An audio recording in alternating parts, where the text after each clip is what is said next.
Welcome back after the break. आप देख रहे हैं प्रोग्राम वीजा गाइड और अपने वीजा एंड इमिग्रेशन इश्यूज के लिए आप भी हमें कॉल कर सकते हैं at 0423630946।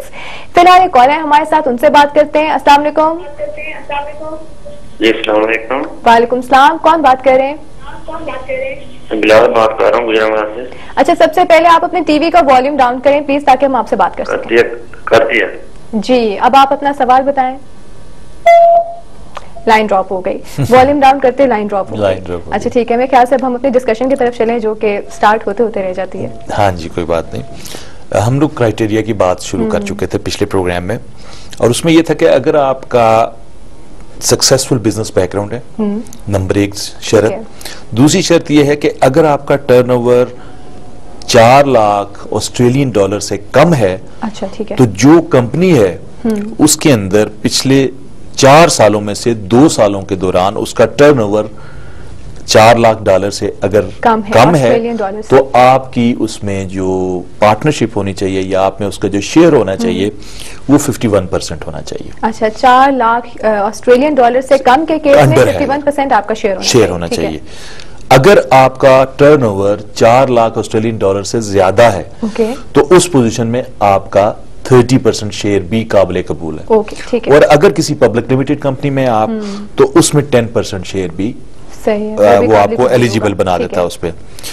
Through out at least 2 of the last 4 fiscal years immediately before applying, your main business or main businesses together had an annual turnover of Australian dollar 500,000 or at least 300,000 if you are sponsored by a state जो territory की हमने बात की थी कि इनमें अगर आप के आते हैं तो ये पोजीशन आपकी आती है। ये तो मैंने पिछला फ्लैशबैक दिया आपको, हाँ, कि थोड़ा सा समराइज कर दिया कि पिछली तरफ क्या पोजीशन थी। अब हम बात कर रहे हैं टेम्परेरी वीजा कैटेगरीज में जो है उसमें बिजनेस ओनर जो है उसके लिए क्या क्राइटेरिया है। ठीक है, जो बिजनेस ओनर है, if the business provides professional trade और टेक्निकल सर्विसेज, मतलब प्रोफेशनल है, ट्रेड है और टेक्निकल सर्विसेज तीनों हैं, then throughout at least 2 out of the last 4 fiscal years immediately before applying you have spent at least 50% of your time in managing the business rather than providing such services। यानी आपने management capacity में आपने काम किया है, उसमें you and your spouse together have at least Australian dollar 800,000 of personal net assets and net assets in business of at least 200,000। चलिए इस पॉइंट को क्लैरिफाई करते हैं, ट्रांसलेशन भी करेंगे। एक कॉल है हमारे साथ, उनसे बात करते हैं। अस्सलाम वालेकुम। वालेकुम सलाम। जी, कौन बात कर रहे हैं, कहाँ से? अली बात कर रहा हूँ लाहौर से सर, मिस्र से बात करते हैं। जी अली, बात कीजिए। जी अस्सलाम वालेकुम अली। अस्सलाम वालेकुम सर, क्या हाल है? मैं ठीक हूँ, अल्लाह का शुक्र। सर मैंने इटली के बारे में इंफॉर्मेशन लेनी थी, अभी आपका प्रोग्राम सुन रहा हूँ, आपने पहले भी शायद किसी ने कॉल की थी, आपने काफी डिटेल में बताया ना। जी तो उसके बारे में थोड़ा सा बता दें कि स्टूडेंट के लिहाज से भी वो करंटली कैसा, मतलब वहाँ पे हमारे लिए जाना वहाँ पे बेनिफिशियल होगा या नहीं, क्योंकि यूके में तो अभी जॉब वगैरह का बड़ा मतलब इतना कोई खास नहीं है वहाँ पे। सही। तो इटली के लिहाज से ठीक है या नहीं? और दूसरा ये कि वो हम इटली के लिए अगर स्टूडेंट वीजे पे इटली जाते हैं तो वहां से हम किसी दूसरे मुल्क में शिफ्ट हो सकते हैं या नहीं? चलिए ठीक है जी, thank you so much for your call. और दोनों सेम क्वेश्चंस हैं अली। हाँ। तो इसके लिए मैं आपको यही सजेस्ट करूंगा, थोड़ा सा आपको जवाब दे देता हूं कि ये डिपेंड करता है यूनिवर्सिटी से यूनिवर्सिटी पे कि वो एक्सेप्टेंस आपको देते हैं या नहीं। यूरोप में है इटली, अच्छी जगह है, अगर आपका दाखला हो जाता है, क्राइटेरिया सारा मीट कर लेते हैं। इंग्लैंड की निस्बत इस वक्त मैं ये कह सकता हूं कि इटली बेहतर है आपके लिए, क्योंकि वर्क अलाउंस मौजूद है वहां पे। चलिए ठीक है, और अगर आपको मजीद डिटेल्स चाहिए तो रिपीट में कल हमारा 1 बजे आएगा, 1 बजे करीब प्रोग्राम जो रिपीट होता है, तो वो जरूर देखें, आपको मजीद डिटेल्स जो है इटली से रिलेटेड मिल जाएंगी। अब हम बात कर रहे थे कि स्पाउस आपके जो है उसका कोई नेट एसेट आपने कुछ डिफाइन किया जी, आपके पास 8 लाख डॉलर जो हैं ऑस्ट्रेलियन डॉलर्स, उनका नेट एसेट होना चाहिए। हाँ, ठीक है। और उनमें से 2 लाख डॉलर जो हैं वो आपके बिजनेस एसेट्स होने चाहिए। अच्छा ठीक है। अगर आपके नेट एसेट में से आपका 8 लाख होना चाहिए, 2 लाख डॉलर अगर वो आपके पास हैं, ये बिजनेस ओनर की कैटेगरी की बात हो रही है, या Australian dollar 500,000 of personal net assets if you are sponsored by a state territory government. यानी अगर आपको किसी स्टेट या टेरिटरी ऑस्ट्रेलियन गवर्नमेंट ने आपको स्पॉन्सरशिप दे दिया तो उस पोजीशन में आपके पास पर्सनल नेट एसेट्स $5 लाख के अगर हैं तो वो भी आप अच्छा, स्पॉन्सरशिप के केस में आपको इतना बेनिफिट मिल जाता है कि आपके पास 5 लाख नेट एसेट भी हो तो चल जाएगा। जी बिल्कुल, इसमें ये सारा आ जाता है।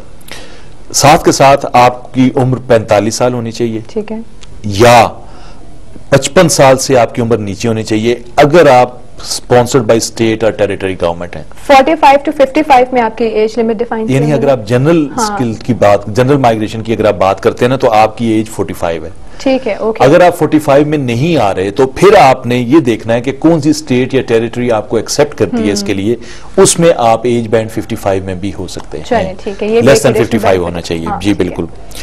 You have vocational English, there are no English language requirements, is sponsored by state territory government. Okay, ठीक है, यानी आपको कोई जरूरत नहीं है इंग्लिश का आइल्स का टेस्ट की अगर आप स्पॉन्सर हो गए हैं। बाकी एक स्पॉन्सरशिप के केस में आपको काफी बेनिफिट्स हैं। जी बिल्कुल, इसका भी थोड़ी एज रिलैक्सेशन भी आपको मिल जाती है, 10 साल की, हाँ, लेकिन 10 साल का पता भी नहीं चलता कब गुजर जाते हैं। नहीं, बहुत पता चलता है क्योंकि 45 से 55 का जो टाइम होता है ना, इसमें तो बहुत पता चलता है, बड़ा मुश्किल होता है। अच्छा चलिए ठीक है, कॉल है हमारे साथ, उनसे बात करते हैं। अस्सलाम वालेकुम। वालेकुम सलाम, कौन बात कर रहे हैं? शाहिद बात कर रहा हूँ लाहौर से। जी जाहिद, क्या क्वेश्चन कहना चाहेंगे? सर से थोड़ी सी बात करना चाहूंगा कनाडा के हवाले से। जी साजिद साहब फरमाइए। सर वालेकुम सलाम। सर मेरी एज 37 ईयर्स है, ठीक है, ठीक है, कनाडा के लिए अप्लाई करना चाहता हूँ स्टूडेंट वीजा पर, सिंपल एफए किया हुआ है। अच्छा ठीक है, और कुछ हो सकता है तो काइंडली अपना कोई कांटेक्ट नंबर या वेबसाइट अपनी बता दें आपकी पर्सनल। चलिए ठीक है Sajid, thank you so much for your call. और कांटेक्ट के लिए आप फेसबुक पे हमारा वीजा गाइड @kohinoor.tv हमारा फैन पेज है, उसको भी ज्वाइन कर सकते हैं, या हमें ईमेल भी कर सकते हैं visaguide@kohinoor.tv। ये कांटेक्ट डिटेल्स हैं। और अब आपके क्वेश्चन का आंसर जो है 39 ईयर्स इनकी एज है और स्टूडेंट वीजा 37 और स्टूडेंट वीजा पे जाना चाहते हैं कनाडा और इंटरमीडिएट हैं, तो इनको मुझे बताइए कि मैं क्या जवाब दूं इस बात का? जवाब तो आप ही देंगे। असल में मैं ये गुजारिश किया करता हूं कि वीजा पे जाना वो एक और सी बात हो जाती है, और उसको हम लोग इनकरेज इसलिए नहीं करते कि ये नहीं चाहते कि हम ये ऐसा नहीं चाहते कि हम लोगों को रोकना चाहते हैं, हाँ, कि हम ये चाहते हैं डिस्करेज नहीं करना चाहते, लेकिन हम ये चाहते हैं कि आप उसी फील्ड के लिए अगर आपने ख्वारी काटनी है तो फिर आप वो यहीं काट लें, वहां क्यों जा रहे हैं? हाँ, वहां पे डबल ख्वारी हो जाएगी। वहां पे आप घर से भी बाहर होंगे, और सारे आप कोशिश ये करें कि आप उस मुल्क में जाएं जी, जिस मुल्क में आपकी उम्र और आपके तजर्बे और आपकी लियाकत के हिसाब से ऑप्शंस मौजूद हों। अच्छा, और ऐसे बहुत सारे ऑप्शंस मौजूद होते हैं।